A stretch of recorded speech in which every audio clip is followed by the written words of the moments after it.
Hello and welcome back to your next video here in high velocity copywriting. This is Roy Furr again, and in this video, in this lesson, we're going to talk about productivity strategies.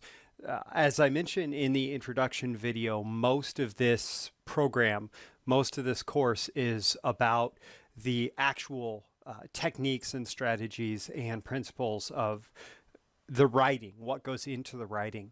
But I would be remiss if I did not talk about productivity strategies in the context of writing and how to write quickly, high velocity copywriting. So first off, I've broken this down into a few different categories. And first off, we are going to talk about writing productivity, specifically productivity tips that go into being able to write quickly and write a lot, being prolific. Number one, first and foremost, and this is actually something that I practice every single day with my breakthrough marketing secrets emails, is find an idea that inspires you. I promise you'll be able to crank out twice the amount of copy in the same amount of time if you are inspired by something versus if you are not, if you're just trying to write something that you feel like you have to write that you're not inspired to write. So first and foremost, find an idea that inspires you. And it is worth the extra time, the extra effort involved to, number one, find a client who is putting out messages that inspire you. If you are working with clients who are selling things that don't get you excited, who are requiring you to write specific messages that don't get you excited, you're doing them and yourself a disservice to continue working with them. You either need to find a way to be inspired, to be excited about what it is that you are writing, or you need to find a new client, a new opportunity. Same thing goes with whatever products you're selling. I turn down clients just because I'm not excited about their product. I make decisions about what business ventures I want to launch based on whether I'm excited about it or not. I move towards what excites me, and you should too. And number two, outline and do research beforehand. The more you know what you are going to say, the easier it is to write quickly, to crank out your whatever it is that you need to write. Even if you are able to just make a list of bullet points of what it is that you want to cover, you will be able to write much quicker with that list of bullet points than without.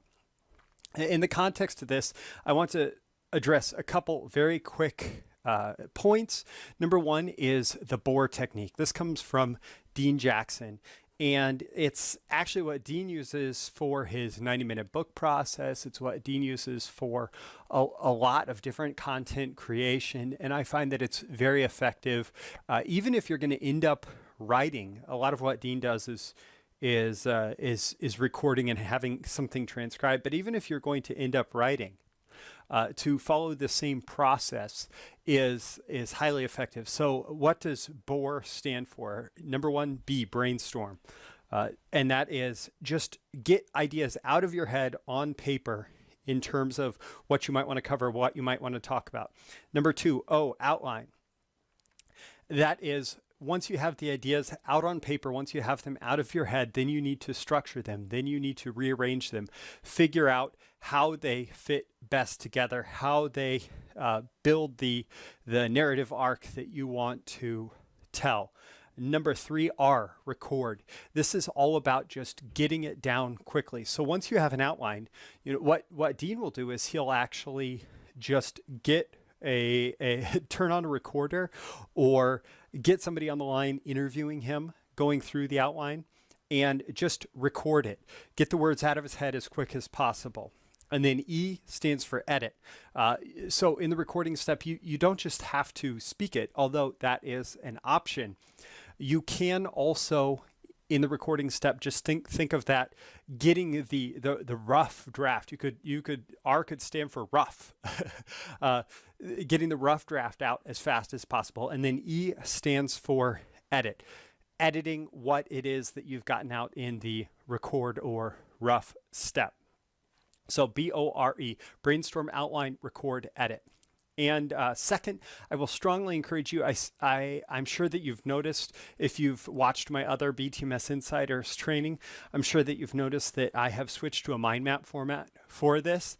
Mind maps, once you understand how to use them, are an incredibly effective way to organize, to store information, and to structure that information to be able to use later, such as being able to put on a training like this, or using it to create a piece of direct response copy. And there are a lot of great mind map programs. I'm using iMindMap right now specifically because of its presentation mode. Although it's one of the more expensive options out there, I have for a very long time used FreeMind, which is a free mind mapping program that is not nearly as pretty, but in terms of structuring information, storing information, and quickly brainstorming and outlining a message that you want to put out there, it's a great option. That's FreeMind. All right, better input equals better output. This is our next writing productivity principle. The more you study about whatever it is that you are going to write about, the more ideas that you'll be exposed to, the more connections that you'll make between those ideas, the more depth and dimension you will bring to the table.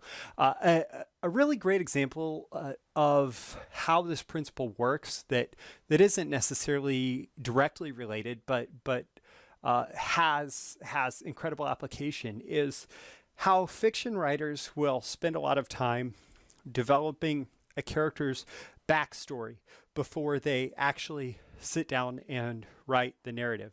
And you may never figure out that your hero had a bully beat him up in second grade and leave him bruised and battered in the school bathroom.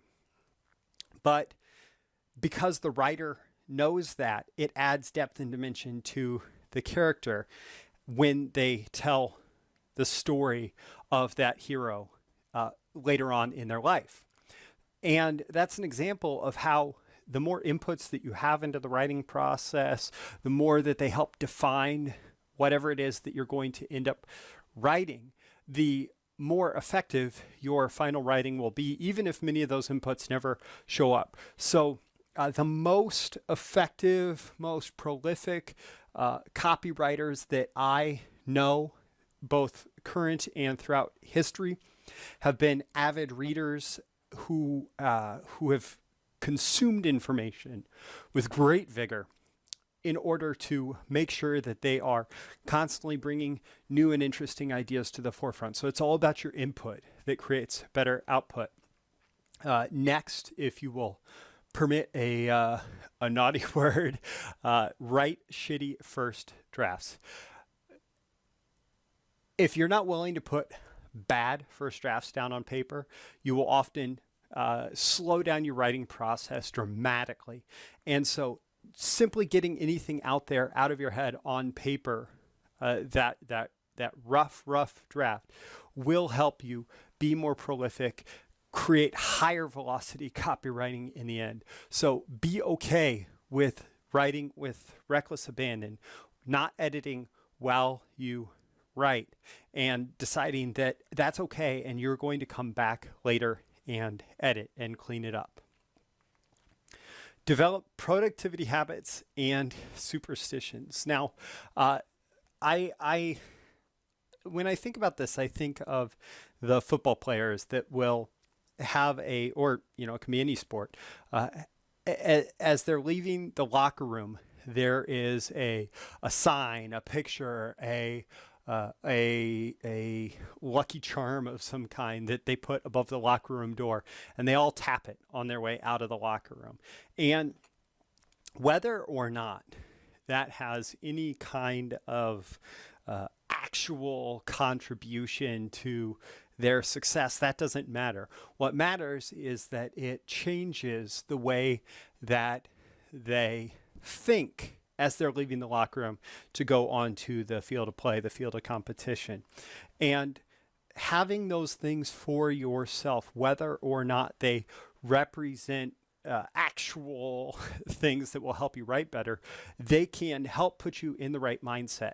So, for example, I've worked from home since 2010. And one of the things that I do that helps me be more productive is I actually get dressed for work. Now, I could work in my underwear. I could work naked if I wanted to. And and that's not something that, for me, in my mind, puts me in the right set to be productive, to be really effective. And so a lot of days I'll wear a t-shirt or something like that, but I actually get dressed in like day clothes. I don't wear my pajamas to work. I don't wear my underwear to work. And this is all about little habits that happen throughout your day that help you make decisions about how you are going to bring yourself into the task at hand. And so think about whatever makes you more productive. And it can be a superstition, it can be a habit, it can be whatever. Whatever makes you more productive, do that. Do that as much as possible. Learn what your productivity habits and superstitions are and embrace them. Write more. How to write more? Write more. I have found that since I started my daily essays in 2014, my desire to be productive and my ability to be productive has only increased, and it has increased dramatically. And a great example, a great anecdotal piece of evidence for this is that my first essays that I wrote for Breakthrough Marketing Secrets, I've pretty much always allotted an hour in a day to write those essays. And my first essays were consistently in the 700 to 1,000 word range. And today I regularly crank out essays of 1,500 words or more when I am writing about an idea that I'm inspired by. And so essentially I have doubled my writing speed. And there are probably all sorts of reasons for this. I type faster by practicing typing more. I structure my thoughts better by practicing writing more. I have the little habits. I'm better able to get into the writing mindset by practicing writing more. And so the simple act of committing yourself to writing more will lead you to be able to write more.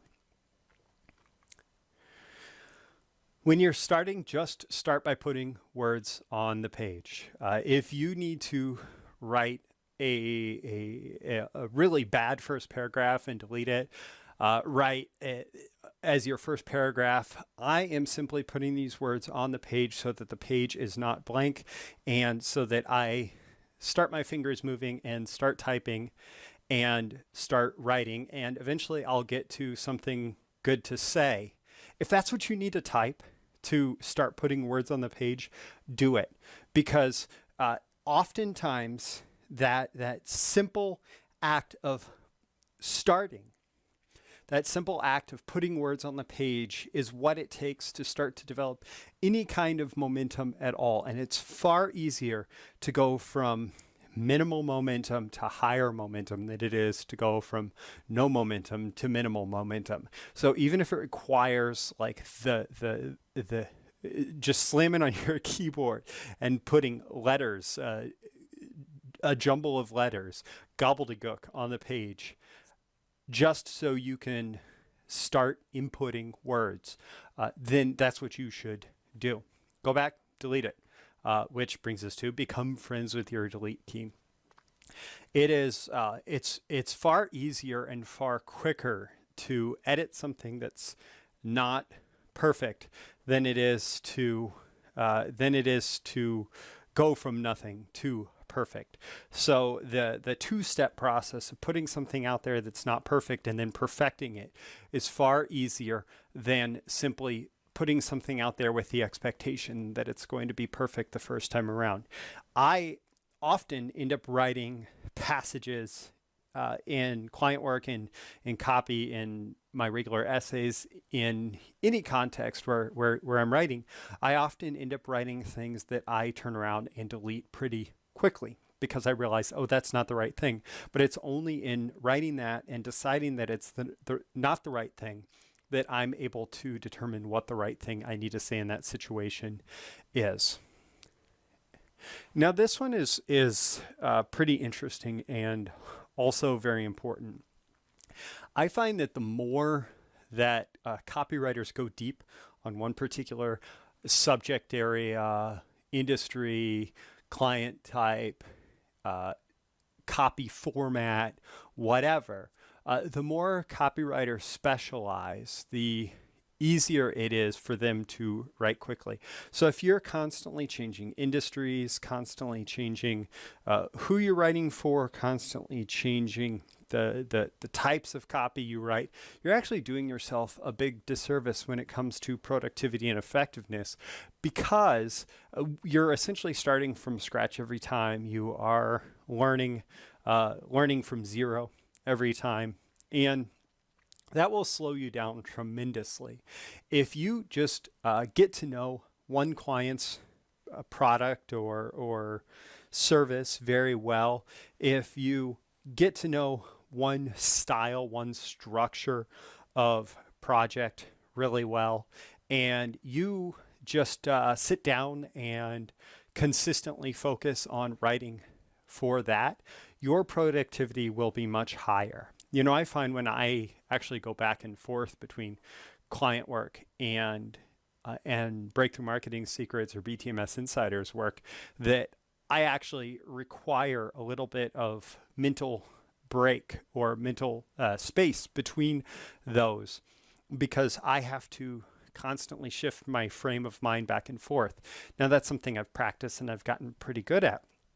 But the more that you focus on one thing, or maybe just switching back and forth between a couple things, the easier it will be to get up to speed on any particular writing project or task, and even at speed, your speed will be much better, and your messaging, your persuasive messaging, will be much more persuasive. Write on paper. Now, I frequently don't do this, but I find that if I am stuck on a particular task or project, one of the most reliable ways for me to get unstuck is to get away from my keyboard, get away from my computer, get out of my office, get away from my desk, get away from my home, and go somewhere and have a pen and a pad of paper and start brainstorming, start writing there. In fact, for this very program, I was developing a lot of the content, and I had reached a big sticking point. You may have read about this in Breakthrough Marketing Secrets. I reached a big sticking point, and it was only in taking my kids to the park and letting them play on the playground while I had a pad and a pen that I was really able to shift my focus and develop the organizing principles that would bring all of this content together in a way that was most effective, made the most sense, and would have the biggest impact on you, on your copywriting abilities and speed. And it was really just grabbing that pad of paper and the pen that made the difference. Develop your clicks and use them. This is language from Gary Halbert and John Carlton, and so the story goes. Gary basically said that he had, maybe 20 clicks on a dial that were things that he would use as he was looking at a particular client project or a particular piece of marketing that he needed to write. And he would just find the appropriate click on the dial twist around that dial, trying to find the appropriate click, and then once he had it, he knew exactly what he needed to do for that situation. So it could be a dollar bill letter, it could be an advertorial message either in print or delivered as like a tear sheet mailing. It could be, any number of different specific projects that Gary was familiar with and could practically write in his sleep.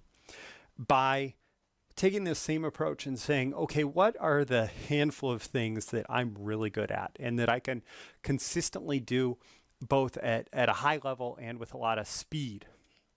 And those are your clicks on your dial, and get good at those and use them as much as possible. This will be good for you. It'll be good for your marketing results. It'll be good for your business or your clients, whoever you're writing for. If you develop your clicks and use them, it allows you to master fewer things, which will ultimately get you bigger, better results. So with that, that's our writing productivity tips. Let's actually move on to scheduling. And I find, actually, as I work with my coach, that scheduling can be as big of a tool in becoming more productive, in writing more and writing more effectively, as the writing productivity tips themselves. So number one, if you set up a writing routine, you will be more effective, you'll be more productive. So for example, if you are able to get up early in the morning before everybody else in your household wakes up, and you're able to spend really 2 focused hours writing on your most important project for the day, that routine will have compounded effects above and beyond simply having that 2 hours of productivity. Or maybe your writing routine is on Friday afternoon. You always go out to Starbucks and grab that table in the corner and sit down and crank out a very specific writing task, or whatever it is for you. If you can turn something into routine and habit, and actually put that on your schedule, that will have a dramatic impact on your ability to write quick during that routine. Block time. Joseph, my coach, frequently says that the answer to anything is block time. If you don't block out time on your schedule and dedicate it to a specific task and honor that time is dedicated to that task, you are far more likely to end up in a situation where you just end up wasting a lot of time. And when you're wasting time, you're not copywriting, you're not putting together persuasive messages, you're not really focused on your most important tasks. And so if you want to do that, I mean, you can get as granular as, say, Dan Kennedy, for example, who according to his No BS time management book, on some days he blocks time down to the specific 15-minute chunk. I typically don't do that. I use Google Calendar's 30-minute increments, and often my time blocks are an hour, 2 hours, or longer. But if you block time for a specific task and you honor your time blocks, you are far more likely to get that done. Day parting, I mentioned in the context of writing routines, getting up early can be a very effective productivity strategy. If you learn that you write best early in the morning, make sure you carve out that time early in the morning to write. If you learn that you write best late at night, carve out that time, set aside that time late at night to write. Whatever part of the day works best for you to accomplish a specific task, really embrace that. Find that and embrace it. And use that as a productivity strategy such that you're able to schedule those tasks at those different times and schedule other things around it. In the context of having phone calls with clients and that sort of thing, I often will block off entire days where I'm not allowed to have phone calls, and I will consolidate my phone calls to specific days of the week. And by doing that, I know that I will have longer uninterrupted blocks of writing time. And that really comes with recognizing that switching back and forth between things on specific days or in specific time blocks will lead to lower productivity, and having the longer focused blocks of time at the times when I have the best energy for it will lead to higher velocity copywriting. Pomodoros. You may have heard of this in exercise. We have learned that interval training, it can be a more effective form of exercise than extended long cardio training. And that is where you exercise for a short period of time at a higher intensity and then rest, and exercise for a short period of time at a higher intensity and rest. And we've also found that the same thing goes for our brains. And so being focused and being really productive for, let's say, a 25-minute block and then resting for 5 minutes, being focused for a 25-minute block and then resting for 5 minutes, that is way more effective than choosing to try and extend your productivity for 2, 3, 4, 5, 6 hours. So you have to figure out what your interval is. Eugene Schwartz famously used a kitchen timer that he would set for 33 minutes and 33 seconds. And when that started, all he was allowed to do was focus on the task at hand. When it stopped, he had to get up and take a break. Other Pomodoro intervals are, let's say, 25 minutes or 50 minutes with a mandatory 5-minute or 10-minute break afterwards. And putting a couple of those back to back will lead to a very intense productivity session, after which you can take a break. Speaking of, give yourself breaks. Now, this is really important because, again, our brain is not really meant or made to run a productivity marathon. Our brain works best when it is when you apply yourself in a period of high productivity followed by a period of rest, a period of high productivity followed by a period of rest. Just like our muscles on our body do well in this type of interval training, our mental muscles do well in this type of interval productivity. So having extremely focused, hardcore productivity sessions followed by rest, where you actually step away, not go browse Facebook, but actually step away and have a moment of quiet time, or go for a walk around your house or your office or the block or whatever. That can be a very effective way to increase your productivity for the next high intensity productivity session.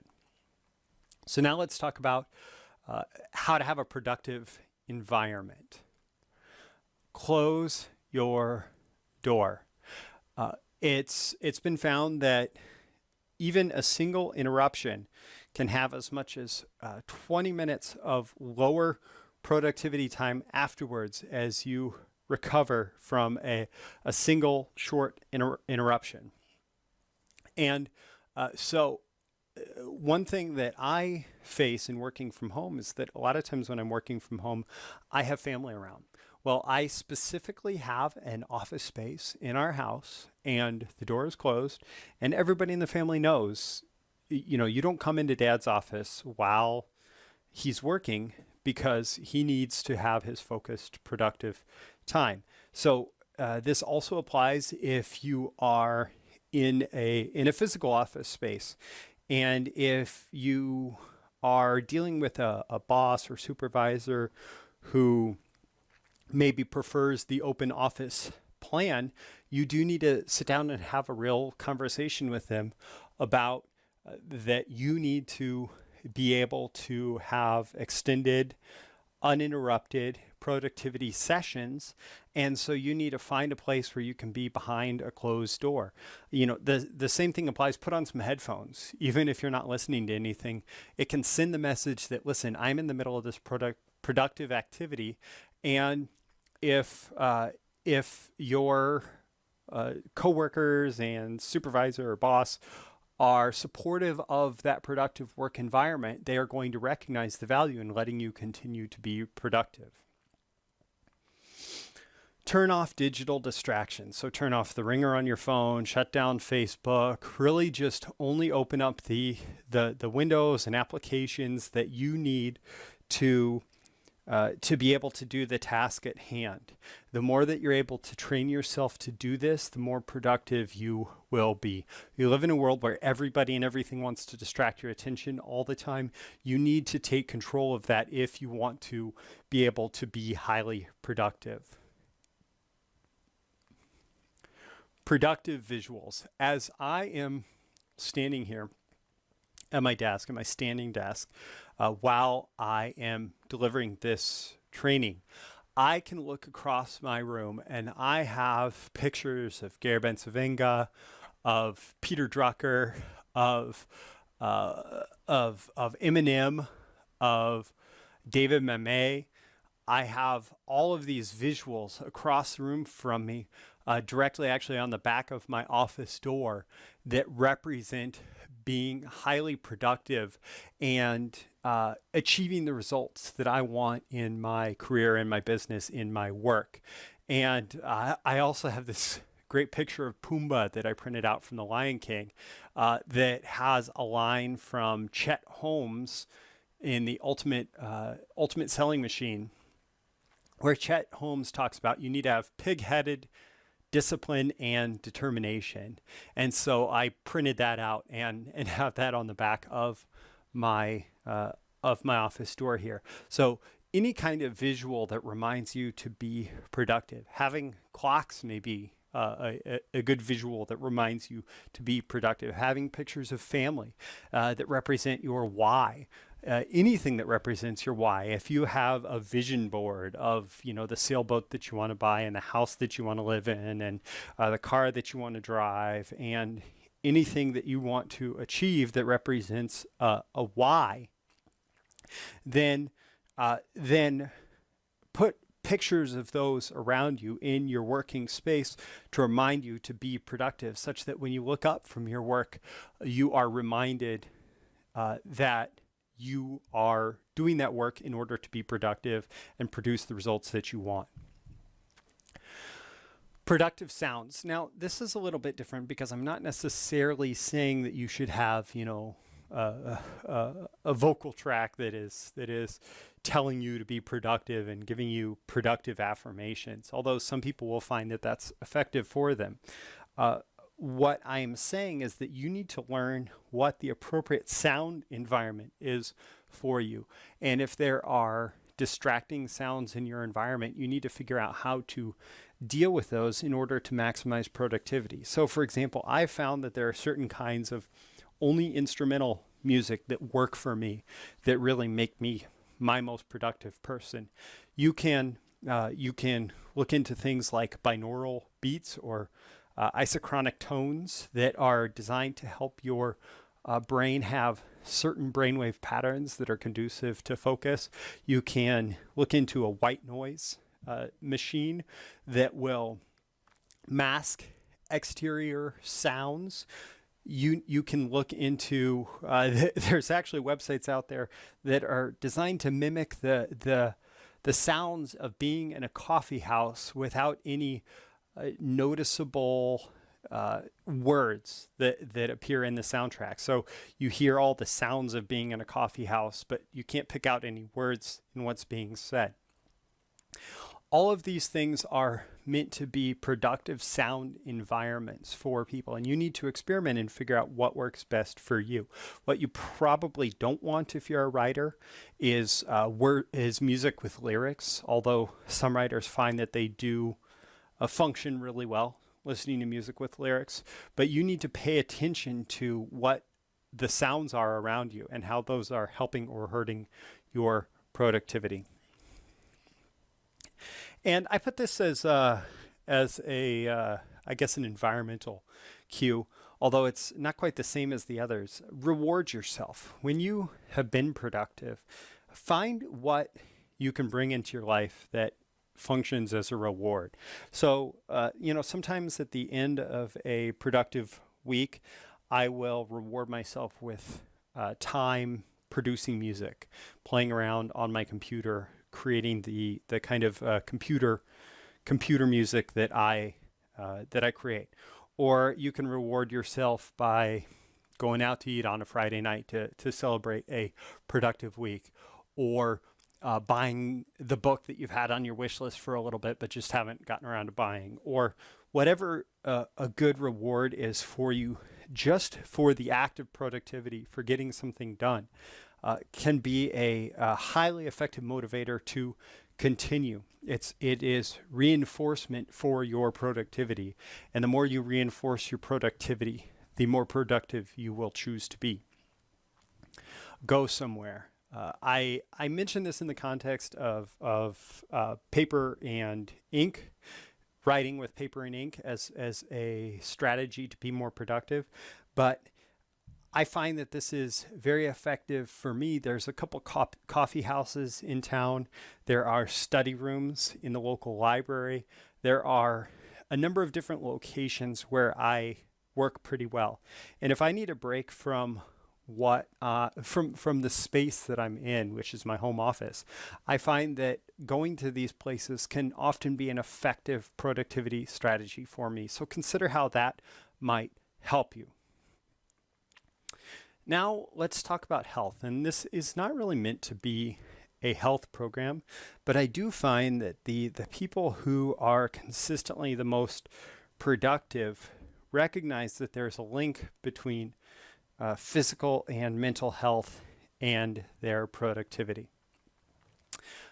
There's a phrase that a friend and I came up with as we were both kind of coming up in the direct response world. And both of us are considered top copywriters today. And the phrase is strong body, strong copy. Being physically strong and paying attention to your physical strength. And I don't mean you have to become a bodybuilder or a power lifter, but paying attention to your physical strength and having all the physical strength that you need to really move through your world and your life with physical confidence will make you a better copywriter. And I can't tell you what the specific link is, but I do know that the more I pay attention to my fitness, the better my copywriting and my productivity is. The less I pay attention, the more it falls off and can be picked back up by focusing on physical strength.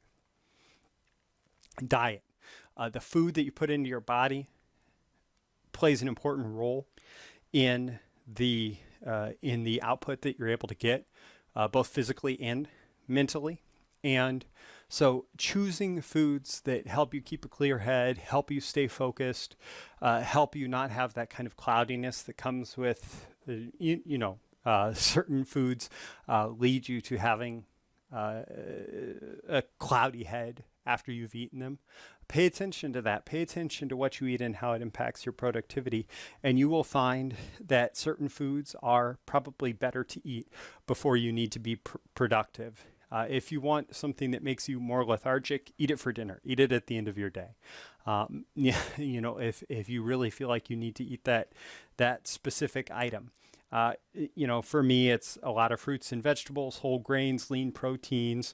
I do eat actually various fatty foods, and fat is not a bad thing. There are certain types of fat that are less healthy for you, but your brain actually needs fats in order for it to work at its best. And so just pay attention to your diet and how that impacts your productivity. And with that, water. Your brain actually and your body needs a lot of water in order for it to perform at its best. So make sure you're staying well hydrated. If you drink coffee or tea or whatever as well, make sure you're also drinking big glasses of water throughout the day. Now, the more I have done it, the more strongly I believe that a regular meditation practice, even for 10 or 15 minutes every morning, will just help your mental clarity, help your focus. And you don't have to be good at staying focused in meditation. You just have to sit down for 10 or 15 minutes, sit comfortably, sit upright, and try and maintain focus on your breath and notice as thoughts come and go through your mind. Don't pay special attention. Don't get attached to any particular thought. Don't even get attached to the idea that you have to not think during meditation, because that can be as problematic as being attached to any particular thought. Just continuously notice whatever thoughts come through your mind, and then bring your focus back to your breath. And do that for 10 or 15 minutes one day, and it may not help that much, but do it for 10 or 15 minutes every day for a year, and you'll start to notice just more ability to stay focused, more awareness of your thoughts, how distractions are impacting you, and you'll start to notice other positive changes in your thinking and how you approach life. With that, breathing, just good breathing, will help you be more productive. Just like your body needs water, your body needs oxygen, and paying attention and making sure that you're not holding your breath, that you're breathing deeply throughout the day, even just taking a pause for a moment as you are writing, and taking one big breath in and one big breath out. It can change your focus, it can change your attention, and it can make you more productive. Relationships. I'm not trying to be a relationship counselor here, but I do know that when I have frustrations going on as a dad, as a partner, as a whatever, it actually impacts my productivity. And so it can really help your productivity and your writing ability to be willing to address things that come up, and to pay attention to developing healthy relationships, because it will positively impact your writing. And whether or not you were aware of that before, if you pay attention to it, you will find that you're more productive and more effective as a writer, as a copywriter, by making sure that you take care of your relationships. All right, and so that is our high velocity copywriting productivity strategies. As I said, in the upcoming lessons, we're going to dive deeper into the specific strategies and tactics of writing itself. But these are the productivity strategies that will make you more effective as you apply everything else that you are going to learn. Make sure you use the questions functionality in the BTMS Insiders player in the menu, and rate and review this course. If you find something particularly valuable and you want to share, you can leave a star rating, and you can leave your comments so that other people can read and get your feedback on what they might get out of the course as well. All right, so that is our productivity strategies, and I look forward to diving in with you into this next lesson.